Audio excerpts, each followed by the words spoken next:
McBride, Head of Public Sector at Frog Design and the Head of the Policy Labs proposition, bringing citizens into policy. Tracy Brabin, Mayor of West Yorkshire.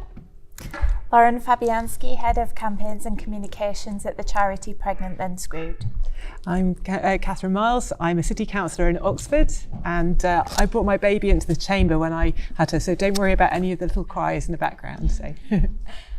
I'm Laura Weldon, and I'm really sorry about the Pontefract and Castleford stitch up here, but I'm the Conservative Prospective Parliamentary candidate for Pontefract, Castleford and Nottingham. Hello, I'm Fatima Khan-Shah, and I'm proud to be the first ever West Yorkshire Inclusivity Champion. Wonderful, and we'll just point out, Lord, it's really important for our audience to see prospective parliamentary candidates and hear about what that's like sort of on the journey in. The question that's going to go to all of you first is, when we're encouraging women to stand, how are we addressing the sort of intersections of race, class, disability, and how might that affect the political experience, and what can be done to support women who might face additional barriers to standing for office? So that's a sort of 1 to 2 minute. I know that's really hard, but whoever would like to take that first. Maybe start with Fatima. Oh, thanks. You thought you'd get away with it because you're at the end. I did strategically place myself, but Tracy knows me too well. So I am proud to be the first ever West Yorkshire Inclusivity Champion, which I'm sure you agree with probably the wokest job title ever, and I am totally owning it. As a woman of quite obvious Asian and Muslim heritage, and the descendants of textile weavers who came to Bradford to work in the factories, and a grandfather that was in Sheffield working in the steel factories, I now have the privilege of answering to one of the highest officers in the region, and that is not lost on me, and I'm really proud of that. I feel like I'm the embodiment of social mobility in West Yorkshire. It's very, very possible. Check me out. In answer to your question, it is really hard actually.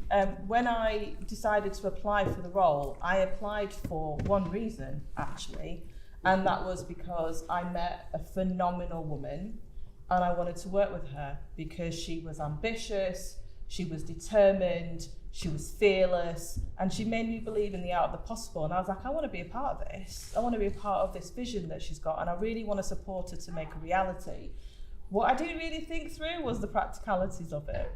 And there's a story there that I want to share with you all, which is when you are advocating for equality, whether that's via a disability, and I live with a disability, different ethnicities, different faiths, that comes with both personal and professional risk. And it comes with emotional load.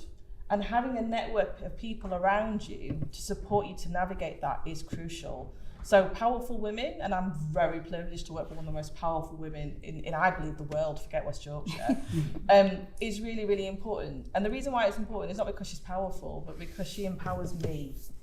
So she gives me a platform which no one's ever done before. When I was growing up in South Yorkshire, I was really encouraged to be seen and not heard. My heritage encouraged me to keep the status quo and support people, to keep the patriarchy going, and actually challenging it was very, very dangerous. But as somebody who instinctively questions everything, that didn't work out too well. I then found very early on my teenage journey that being an Asian woman who grew up in this country didn't fit in, because I wasn't part of the Asian community because I didn't come directly from Pakistan, and I also wasn't part of the British community because I'm not what you perceive to be British. And there was a woman that I met at my high school that told me, yeah, okay, you may not ever fit in, I'm not going to lie to you, but why don't you own that and take the best of both? And that is what you see before you now. And another sort of element of my journey was really trying to navigate networks and to be in forums of power when you are often quite the youngest person in the room, the only woman in the room, and quite often the only diverse background lady in the room. And if I had £1 for every time someone asked me if I was there to take the notes of the coffee, I wouldn't be working for you, Tracy. I'd be on the beach somewhere, quite frankly. And I'm sure you can guess what my answer was. But it takes great courage to own a space. And when you come from a different background or you live with a different disability, that takes courage. And you need to feel like you're justified to be there. And I went on my own journey of owning the space that I'm in, because I did feel like an imposter for a really, really long time. I did feel like I wasn't good enough, and I did feel like I had to work harder than everybody else. But actually, having a network of women that are empowering, that are supportive, that give up the space and show you the art of the possible are important role models to show you that actually you can be here, you can take the space, and you can influence the art of the possible, which is why we created the Women of West Yorkshire Network, which you can all join, by the way. What I would also say is allies are really important too. So there have been many men that have shaped my journey. One of them is my husband, whose birthday is today and has allowed me to come here. And the reason why that's really important is because when you're an Asian woman with profile, and I'm not a politician, I'm a political appointment, quite often within my community, what happens is a lot of judgment. So why is she not at home with her children? Why is she not focusing on raising the children into the conformity of what we perceive an Asian Muslim child should be? And they don't come to me with that feedback. They go to my mum and my husband. But what my husband says is, I'm absolutely behind her 120%, and I want her to lead the change. And actually, we need more women in visible roles, articulating the different needs of individuals, because what we learned during COVID, and I work in health, and we'll stop very quickly, I can see that you want me to shut up, was that when we were trying to design and deliver services for people that were most disproportionately impacted by the COVID virus, people of my heritage and my colour, we weren't meeting their needs, not because we're racist or we're prejudiced, but we just don't have their lived experience. So if you really want to create an inclusive society, you've got to co-create it with the people you mean it for. So I'm here and I'm taking the space, and I'm really proud to be working with Tracy and with Alison Lowe, another phenomenal lady of a diverse heritage. But what I would also say is that does come with challenges, but those challenges should be overcome, because the more of us that are out there, the easier it will be. So if you haven't registered already, what are you doing? Get on your phones. Thank you.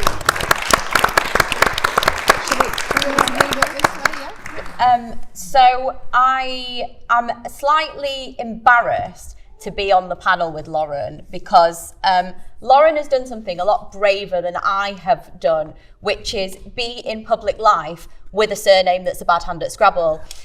So my original surname was Rogovsky, and I got back into politics through the Brexit referendum, actually campaigning through the Brexit referendum, and I had people coming up to me on street stalls going, well, I'm going to vote for Brexit to get rid of these polls. And that was a really hard thing to have people come up and say to you, because I don't think people would necessarily have the gall to come up to you and be like, we want to get rid of these Asians, but it seems to be a thing that's okay to say. So when I got divorced, I had the option of going back to my maiden name or changing it for something else, and I chose to use my grandmother's maiden name. My grandmother is quite inspirational to me, but I felt like I was kind of forging my own path. And I think that we, in a way, we do have to be a little bit brave about owning who we are and owning what we are. But one of the other things that I think that we can do as people in politics and people who are part of the system for the people outside of it, is look at the structures that we have. And one of the biggest things for me, so I didn't come from a political family, but I have had a sort of educational privilege. I've got a privilege of having a family who have got a little bit of financial comfort and stability, but I was not somebody who's been brought up in very political environment. So one of the first questions that you get on the application form to be an MP is, what's your greatest political achievement? Well, I didn't really have any, and but I didn't realise that I'd come from having a job in the charity sector where I'd been supporting teenage victims of the sex industry through child protection proceedings, and like going from turning away to the wall on their scan to actually being happy and healthy with their baby. And that's a great achievement, and we can recognise that. That's the sort of thing that you need to be achieving in politics. So I think it's a lot easier in a way to look at the sort of discrimination that people might face that's been already set out in things like the Equality Act. But we need to kind of think about those other bits of discrimination that our systems are looking at or aren't recognising, and try and look for the qualities that people are bringing to politics rather than the boxes that they tick on their CV. And you can't necessarily go, oh, we'll make a sort of reasonable adjustment for somebody who hasn't lived that life. But just think about how you're asking the question. Think about how you're think about what you're trying to find out. Are you trying to find out somebody who's got leadership potential? Are you trying to find out somebody who can get to grips with complex problems? Are you trying to find out about somebody who can advocate for people less fortunate than themselves? What are you trying to find out? Ask those questions rather than this sort of weird cross between like a mafia loyalty test and a job interview and like the last 20 minutes of Indiana Jones and the Last Crusade, where you've got to kind of guess the right answer to various questions. That's what we need to do. We need to think about the process, because that process will help us to get a more diverse group of people. Thank you. Katherine. Okay, so I guess my day job is focused on gender equality and women's empowerment, and I advise organisations on that sort of in the international development space. And I kept on coming up with this problem of women's political participation, low rates, and thinking, we've got to do something about this, and we need to do it here in the UK as well. And so when a friend of mine asked me to stand as a result of a campaign that 50/50 were doing, then I thought, well, actually, it's not just about the theory, which I'm advocating, you should be doing this in different organisations, and also not just around political participation. I should stand myself. So actually, the goal initially was just to get elected, and I was supported also by my family, which is helpful, but also friends who said that I would be in a good position to do that because of some of the campaigning I'd done, very specifically actually around county lines drug dealing, which is on my street, and I got involved with setting up a neighbourhood watch and speaking out about that, because I was seeing that happening just on the walk to and from the school bus stop with my children. So what I've brought, though, I think, and from that like diversity perspective, is that I'm a parent with young children, and there aren't very many people, certainly in Oxford anyway, in my out of my councillor cohort, who are of that age range. You've got younger councillors and you've got retirees, and not very many people in between.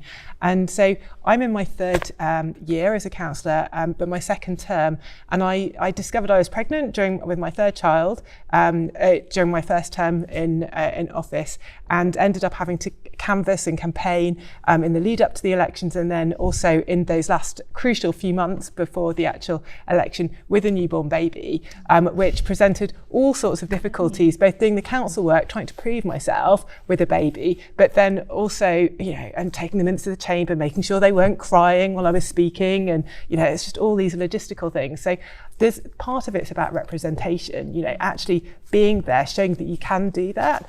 But then the question is, oh my goodness, now I've been elected, what do I do next? And so that's where you have to turn to I've been applying the work that I do professionally into my council activities, and thinking from a policy perspective, how can I change policies? And I hope to tell you a little bit about something I've been doing very concretely on women's representation, but and bringing that to every single discussion that you're having, asking for disaggregated data, disaggregated by males and females and other categories of which councils collect data these days, which are increasing, but also asking for these other intersectional perspectives as well. And I think that that's what you bring. So it's not just about getting elected, sign up to stand, get elected, and then that's when you have the real influence, and you can be supported by people cross-party, which I have. The people actually that were most supportive of me, I found when I first brought my baby into the chamber, was actually people on the other side. It wasn't necessarily from my party, and some of them were men as well. So that's where you have your allies. Wonderful. Lauren. I think touching on the data and asking for things to be broken down, also if you're in a position like pregnant that's good at to be commissioning data, make sure that you're capturing those experiences of all demographics, and looking at wherever women are being discriminated against. Women of colour are much more likely to be discriminated against. There's compounded discrimination that those women experience. So make sure that you are listening and creating the space for those women and hearing their experiences and taking that on board in your own work. I think that's there's so many amazing resources out there and so many people doing incredible work. Like everybody knows the gender pay gap, but what about the ethnicity pay gap? You know, that's a brilliant campaign run by a woman called Lyanne who does incredible work. If you've not heard of it, please do look it up. But I just think there's so much out there for people to educate themselves with, and then there's so many steps that people can be taking in their day-to-day lives to just create more space for more women. Thank you, Tracy. And can I just say, Pregnant Then Screwed are an amazing organisation. And when I was a Member of Parliament, I was approached by a campaigner who was trying to get selfie leave, which is for freelancers, so that they could get proper maternity leave and maternity money. So with freelancers, when it's two people who are both freelance, the woman has the baby, they can't get enough maternity pay because they're freelance. So somebody has to go to work straight away after a couple of weeks. And of course it's the man. So then they stay in work. The woman is then increasingly isolated and taking on the responsibilities of the house. And we just completely make it, we're getting back into traditional roles in families where actually they started out equal earners, but because of that selfie leave pay gap was a really big issue. We campaigned and we didn't get government to buy into it. However, Pregnant Then Screwed were just brilliant in this space. That the motherhood penalty is something that I've learned so much from you as an organisation, and your ability to mobilise hundreds of thousands of people around, particularly around childcare. And I do think the changes that we've seen from this government, extending childcare now, eligibility for the 30 hours of free childcare from 9 months, when of course we all knew that if childcare doesn't kick in, the availability of cheaper childcare doesn't kick in till 2 or 3, you're going to be out of the labour market forever because you've just missed so much of work. So that I think that was a huge win for Pregnant Then Screwed.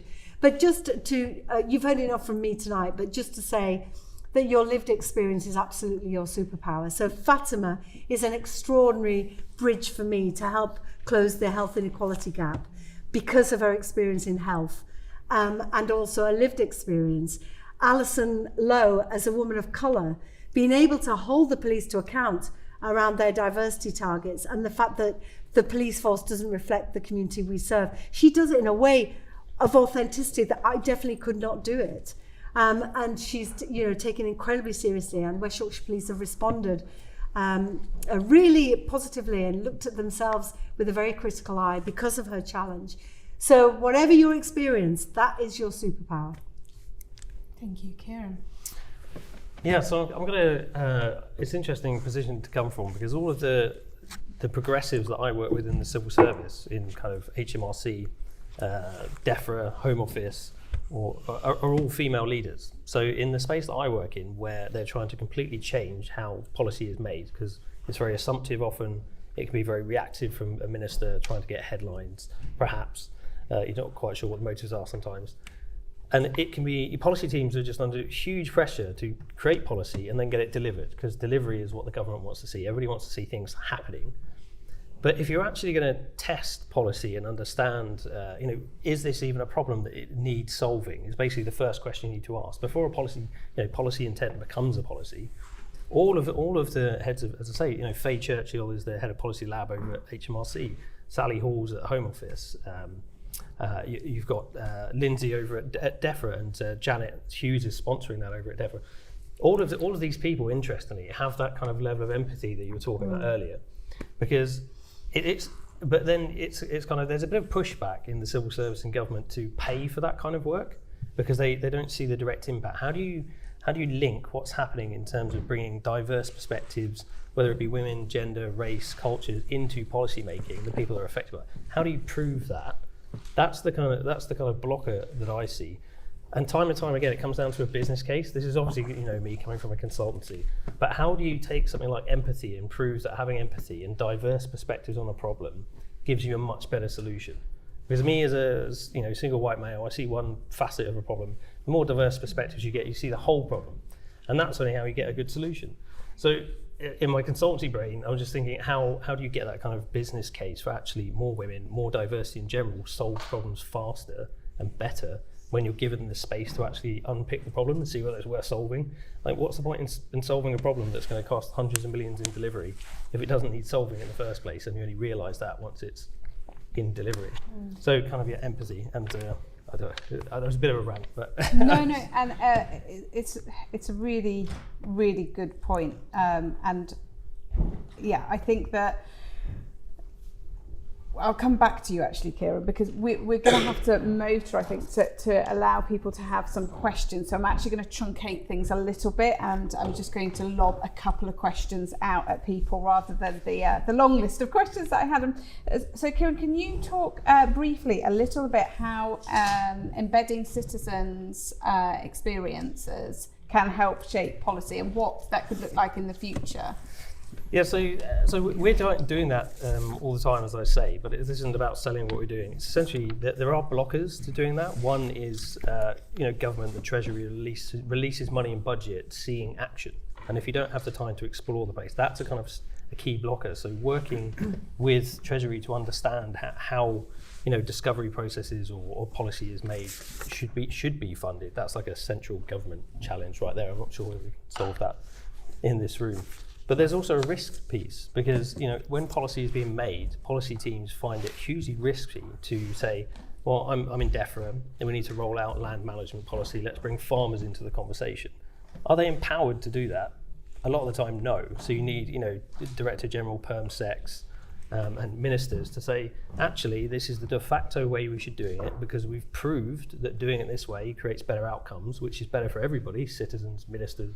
No one wants to be responsible for a bit of policy that blows up.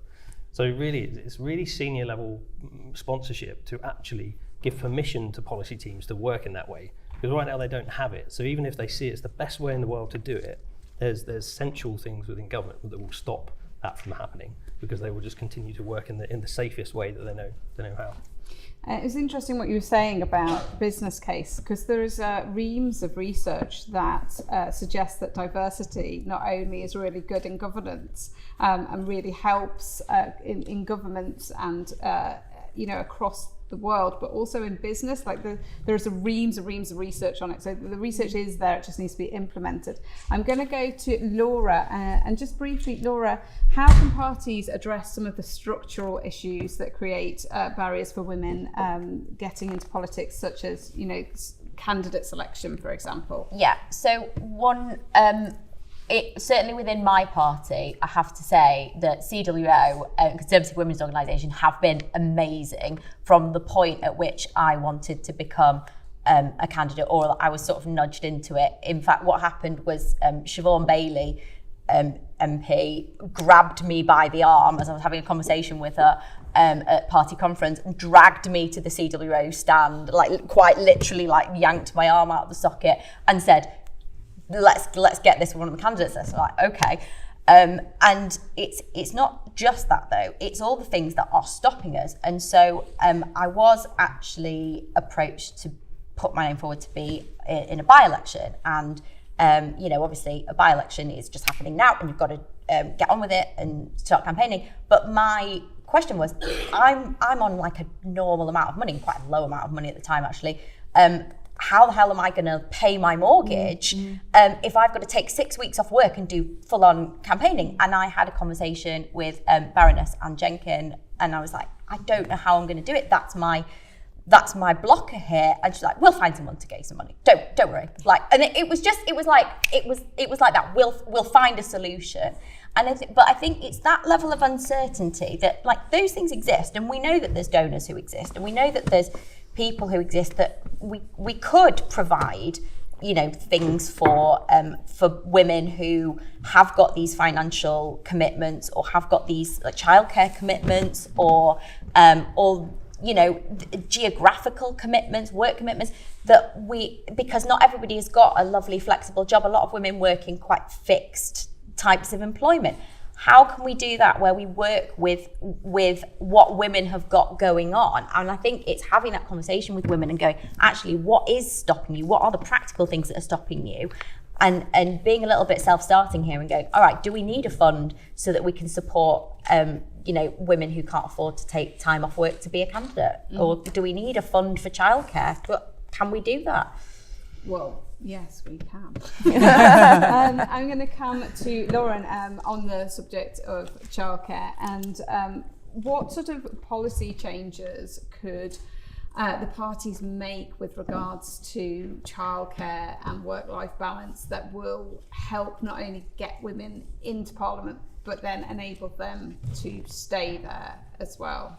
I mean, there's so many. I mean, if we're talking about the parliamentary system, if you look at what happened to Cllr Katherine, you know, she didn't get to have proper maternity leave. Well, she could have maternity leave, but she couldn't have maternity cover. So essentially what she was saying to her constituents, if I take maternity leave, there's going to be nobody representing you, I'm not going to get re-elected. We don't have proxy voting for things like that. That's ridiculous. If we look at other parliaments across the world, other people are making it work. The fact that we have so many debates that go on until 1 o'clock in the morning. What if you've got kids? Like, it doesn't need to be that way. There's so many changes that could be made. Childcare is definitely one of them. I've been to so many panels with women who are standing for election. And childcare is something that comes up again and again whether you are campaigning or you're actually in office. It's something that you need to be supported with. Our childcare system is so expensive. We've got one of the most expensive childcare systems in the developed world. You are immediately at a disadvantage if you are a mother and you want to stand for election. And then I think we need to fix the parental leave system as well. Absolutely. Just really quickly, yes. Can I also say that for me, a big thing is protecting my child as well. So I do not let my child go on social media. I don't allow his school to put him on social media. I don't put any pictures except a very bit of the back of his head, because I know of other politicians, and this will be the case for a lot of women who don't want their child being brought into their politics. And I don't know if that needs to be an agreement between every single party, like, you know, that they have an agreement of decency where we go, kids are not on the table, and we include the media in that as well. Kids are off the table. It's a really good point. Yeah. Really good point, and that brings out the Mama Lioness in all of us, I'm sure. I'm going to go down the group very briefly in a minute, just asking you for one line on why you think women in this room should be standing. So have a think about what you're going to say. Catherine, really briefly, is it women on the walls that you want Absolutely, to say? If you briefly just tell us a little bit. Very briefly, I have been campaigning successfully to get greater representation of women on the walls of council chambers and town halls. So I discovered during the electoral count that basically I had all these men looking down at me, and then there was a woman holding a man's severed head and a painting called The Rape of the Sabines. So the first question I asked when I was elected was, how many of the portraits were of men versus women? And I got the answer, and it was 5 of women, and the, out of the 45, and the rest were men. And in the council chamber, there were more called John than there were of women in the entire chamber, and there were 14 there. So I got cross-party commitment to address this. We successfully, as a result of me tabling a motion to suggest the sale of a couple of these paintings to fund this work, which actually got international media attention. We didn't end up debating it, and in fact the paintings haven't been sold, but we have for £200 managed to fund putting pictures of our current MPs and some other women who like the first female councillor, first female mayor, in the council chamber. So this is just a start, but we've started to make a difference. And the reason why we've done this is because we represent everyone in our city. And when you go into this public space and you just see pictures of men, no offence, it doesn't feel inclusive. And you know, it's about ensuring that we are reflecting the people at the heart of democracy locally, and it's the same nationally as well, that we're representing. And so that's what we've tried to do. And now what I'd like you to do, if you can carry the mantle, is ask these same questions. Do you know who the first female mayor was, the first female councillor? How many pictures of men versus women are on the walls? And then we've got the other intersectional characteristics we can start looking at too, but let's at least start with counting and then address the challenge once the data's been set out for us. Thank you, Catherine, really inspiring. We're going to go down from Fatima all the way down, just one line, and then we're going to open the floor for a couple of questions. I think we'll only have time for a couple. So one line on why these women should be standing. Okay, so ladies, you can't be what you can't see. You need to be a part of the party to influence the change. You can't do that from outside the building. So if you can't get in through the door, get in through the window. Woo! Smash the window.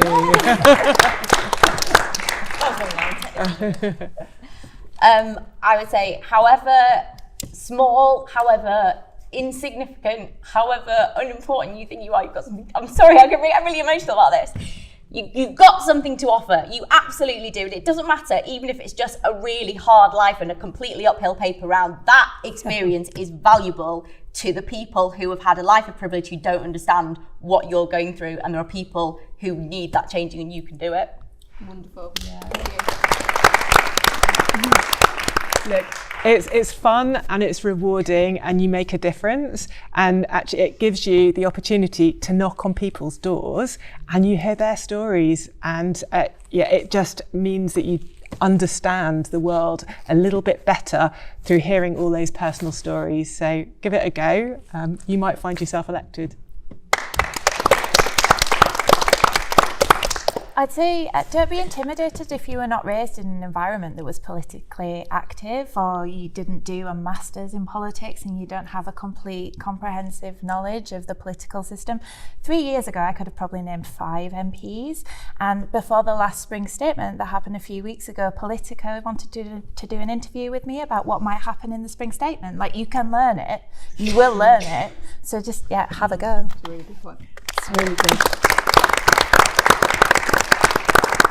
And honestly, whilst it's challenging, it is so much fun to be in those rooms and making change for others.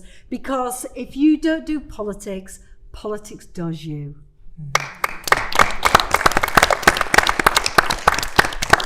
I don't have a strapline like that, but I guess my lived experience is that the most progressive people in politics, in the civil service, are women leaders who are pushing forward the kind of work that I want to be involved in. And I'm only in this game to actually see societal impact, better outcomes, massive socialist. So the more women that are in politics, the more I see just wider benefits to society. So do it. Thank you. Let's have a look at the time. I have time for a couple of questions, if anybody is brave enough to stick their hand. Sue? Yes. I'm the diversity ambassador for 50/50, and I'm also trustee of Yorkshire MESMAC, which is the sexual health and LGBT charity for Yorkshire. In the 16 to 24 age range, nearly 10% of the population are lesbian. In Hare Hills, 5% of the population are trans women. The big survey that's just come out of the US, a similar age group, says 25% are LGBT. I'd really be interested in what you think as a panel we should be doing to get better representation of LGBT people in politics. I can't go to everybody, so I'm going to ask for somebody who'd like to take that. And if I may, we'll come in together. I actually think Parliament is becoming increasingly representative, and a space where people can talk much more about their lived experience. But certainly here in West Yorkshire, I'm really excited about Hare Hills. I didn't know that. That we hopefully will be a beacon of inclusivity and an opportunity for everybody to be their true self. And certainly in my own organisation, this is what leadership does. We have really changed our approach to how people are amplified and empowered to be their true self at work. So, change only comes from leadership. So you obviously stepped up, good for you. You're raising it now, which is brilliant. And it's something I really know is definitely the direction of travel for West Yorkshire. Wonderful. Lauren, did you want to? I was going to say something that might sound a bit weird for pregnant and screwed, but paternity leave. Like, we really do have to make changes to paternity leave, because what we're saying at the moment is to one parent, usually the birthing mother or the what's the name for the is something that's really problematic, like lead parent, when it's an adoptive couple. But that you are the person that should be responsible for this child. You're saying that to the employer, you're saying that to the family unit, and then you're saying to the second parent, you don't matter after 2 weeks. And unless we change the paternity leave system for all dads and partners, we're not going to see that change. So we have to really normalise that. That's right. Absolutely. And I have time for one more question. Yes. Sorry, I don't know your name. So if you could tell us who you are, that'd be great. Zara, not got a grand title. That's all right. This is Zara. So I was recently reading how Julia Gillard, when she was Prime Minister of Australia, it actually encouraged fewer women to get into politics because they saw the mistreatment and how poorly she was treated. How do we stop that negative spiral? So the question is, how do we stop a negative spiral of women seeing other women being poorly treated in Parliament and in public life in general? Is there somebody specifically? Can I just give you one example? That when I was I was the Shadow Secretary of State, and I had broken my ankle, and the government at the time were excluding Yorkshire journalists from briefings. So I, understandably furious, brought the government to the chamber to talk about this urgent question. That morning I'd been to a Music UK event, and I got a slightly off the shoulder dress. And as I was leaning at the dispatch box with my broken ankle and my off the shoulder dress, you saw a fair bit of my shoulder. By the time I got back to my office, I was a slag, a slut. I was being taken from behind over a wheelie bin. I was breastfeeding. I was everything. Being able to say in a very, not letting it get to you and saying, well, eye roll, who knew you could get so overexcited by a shoulder? And that gathered a bit of heat. It got really, a bit of chatter. And then I auctioned the dress, which was an ASOS dress, 35 quid. And that dress, and the money would go to the Girl Guides, who are brilliant about body shaming. The body shaming of 13-year-olds is like rife in young women, and then it just gets worse. And they do brilliant work.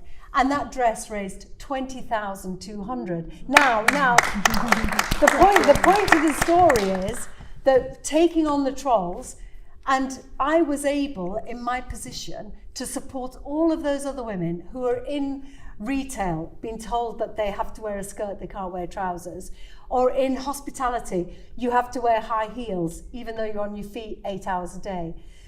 It is our obligation, our privilege, to be able to take on those voices that are diminishing women and actually sexualising us at every opportunity. Because Boris Johnson looks like he's fallen through a hedge backwards, but nobody would ever say looks like he's had 8 hours in bed with I don't know who.